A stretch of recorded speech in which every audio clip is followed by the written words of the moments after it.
and welcome. This is Hands on Health, the podcast all about living your healthiest life on the coast. I'm Alyssa Evans. And I'm Austin Miller.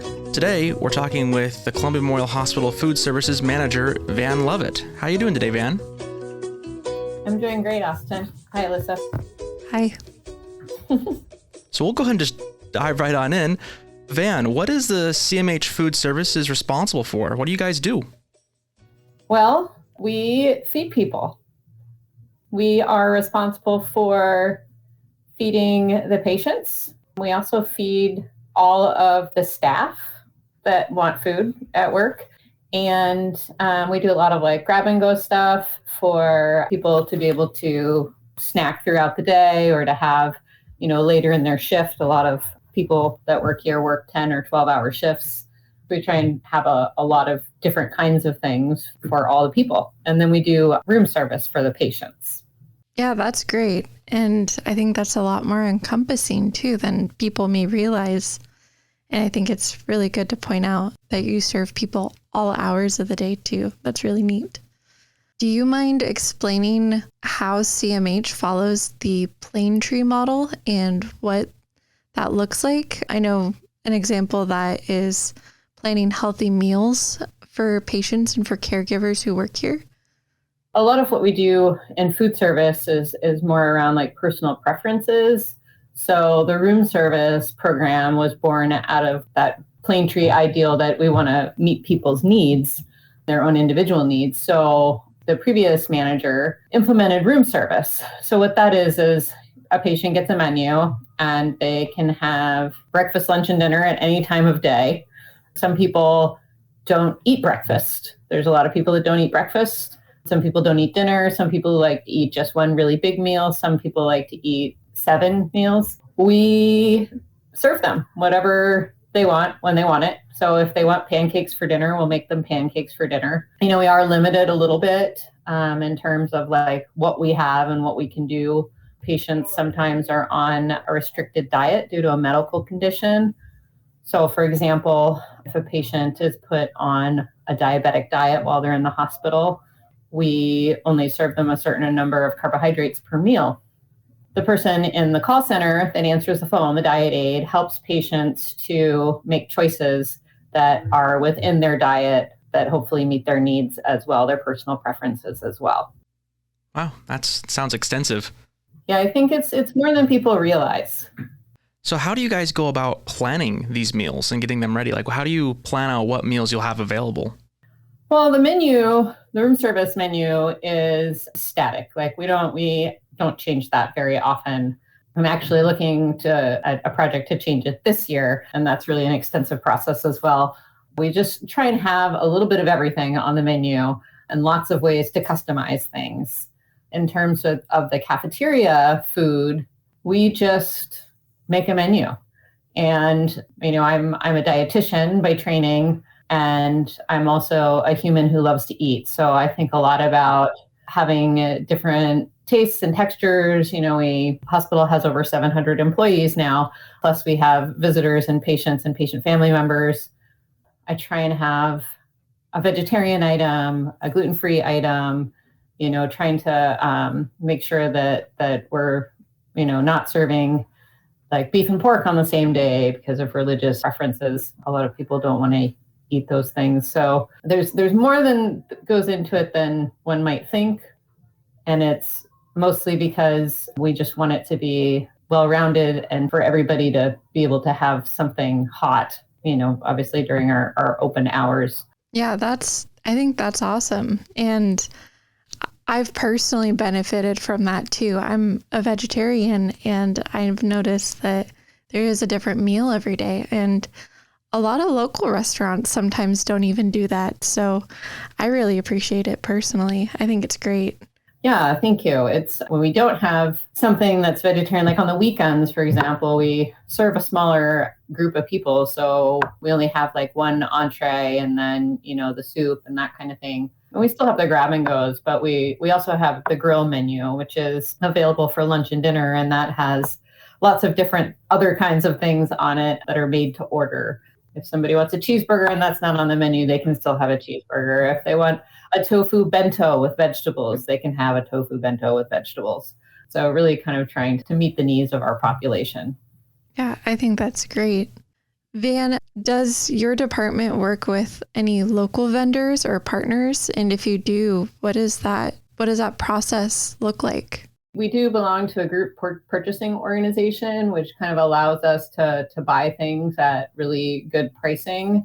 So we do work with, some of the bigger companies like US Foods and Cisco, but we do buy most of our meats from Reed and Herdig. And then we buy our seafood from Ocean Beauty, which is local. Our dairy is also regional, I guess. It's Spring Valley Dairy. And then we get a lot of our produce from Charlie's Produce. I have in the past talked to some smaller vendors for both produce and meats, but we go through so much food that it's really hard to use the smaller vendors. I talked to a guy last year about bacon, and I said, we only serve bacon once a week, and it's a big deal, but we go through 75 pounds of bacon every Wednesday. Oh my goodness. And he was like, that's 2 pigs or something like that. It's like, that's an insane amount of bacon. They really love the bacon. They do. It's a legend. I mean, when you're feeding, close to however many hundreds of people here, makes sense. Yeah. What else? We have other vendors. We purchase from Van Dusen, of course, Van Dusen Beverages. We get a lot of our beverages from them. I feel like I'm forgetting somebody. Whoever I forget, they're going to notice probably. Well, Vann, this might seem like an obvious, when I say it, it's going to sound like there's an obvious answer to this question, but what are some of the benefits of providing healthy meals here at the hospital for patients and staff?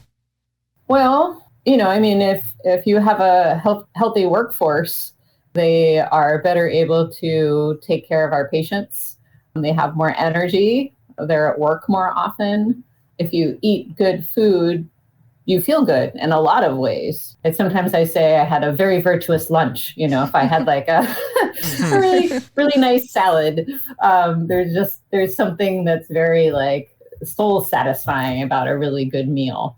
We have people here that like chili on a rainy day, and they're like, I'm so glad that you had chili today because that's just what I needed. I needed something that would be comforting on a day like this. Or grilled cheese and tomato soup, for example, which is not particularly healthy, but I always like to say that if it makes you happy, it's good for something. Because everything, I hate to say this because I feel like it's overstated, but everything in moderation, right? You have to enjoy what you eat to feel good.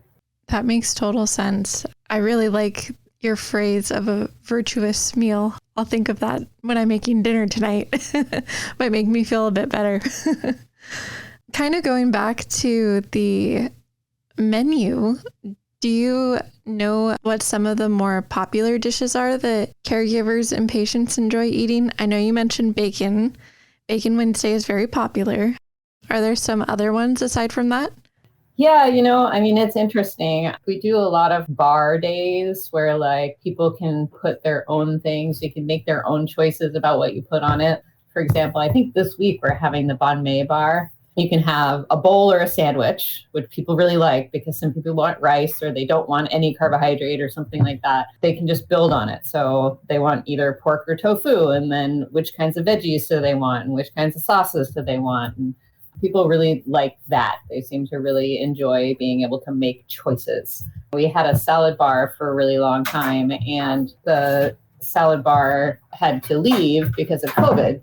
So without the salad bar, we had to come up with ways to, 80% of our sales probably was the salad bar. People really liked being able to make that salad, and then maybe they go through the hotline and throw a piece of chicken on top. So now we have the grab and go salad. So we have like just a standard like garden salad, and then we have a chicken salad, which is like a green salad with chicken on it. And they'll maybe get the garden salad and they'll come through the line and they'll put a couple meatballs on it. I like to say that CMH is the original home of the meatball salad.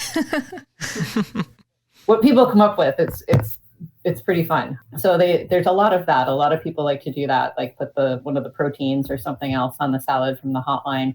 Let's see, what else do they really like? Everything I'm going to say is unhealthy. They really like it when we have biscuits and gravy. We only have that about every 6 weeks. Let's see. I know that there's been a lot of talk about the zuppa toscana soup. I know that one's a really popular one that comes around. I think that's my favorite so far myself. Yeah, the zuppa toscana and the loaded potato soup are our two biggest sellers. Like when Clarence makes those soups, he has to make an enormous amount, and sometimes we still run out of it. Yeah, the soup is really popular. All of our soups are homemade, and we sell a lot of soup. So Vann, we got to ask now, what is your favorite meal? Oh gosh, I don't know. Maybe top 3 at most. Well, I really like the bar days too, because I'm, and this is true for a lot of dietitians. We're probably all like in this way. We're picky. We're really picky about what we do and don't want on our food. So I enjoy the bar days because then I can pick and choose what I'm putting on things. I really love the banh mi bar. That actually was my idea. I took a trip to Vietnam right before COVID. It was June of 2019, actually. Oh, wow. And I came back and I was like, we should do this here. We could do this. So that's one of my favorites because it's just got so many like fresh flavors and things you don't eat that much, like mint, like fresh mint, and lots of pickled things too. It's delicious. What else do I like? I don't know. I'm not coming up with anything else. That's okay. I think banh mi is a great choice. Yeah. I eat the soup almost every day for breakfast. It's one of my things. Depends on what it is, because like I said, I'm picky, but most of the time today it was lentils, so I had soup for breakfast. Well, neat. Vann, is there anything that we haven't talked about that you would like people to know about CMH Food Services? We do have one unique thing that we do, and that's the celebration meals for families that have babies here, or maybe they have a birthday while they're in the hospital. Nobody really wants that. We do have a special celebration menu, even anniversaries. We've done it for anniversaries. So they can order off the special menu, of course, if their diet allows it. And it's things that aren't on the normal patient menus. There's like a New York steak, there's chicken parmesan, there's manicotti, there's shrimp scampi, and then special desserts as well, and salads. That's a pretty unique thing that we do that patients just really love. Yeah, that's fantastic. Yeah, my team really likes it too. The cooks get a chance to be creative and, really make a beautiful presentation of a meal, which I think is, why they got into cooking in the first place. Well, that's great. Thank you, Vann, so much for joining us today. Yeah, thank you. Thanks for asking. Yeah, of course. And thank you all for joining us today as well. This has been an episode of Hands on Health, brought to you by Columbia Memorial Hospital in Astoria, Oregon. CMH is an independent, not-for-profit health system that provides comprehensive, person-centered care in Northwest Oregon. Find us wherever you listen to podcasts, online at columbiamemorial.org, and on Facebook, Instagram, Twitter, and LinkedIn. Thanks again for listening. We hope you'll join us next time for another episode of Hands on Health.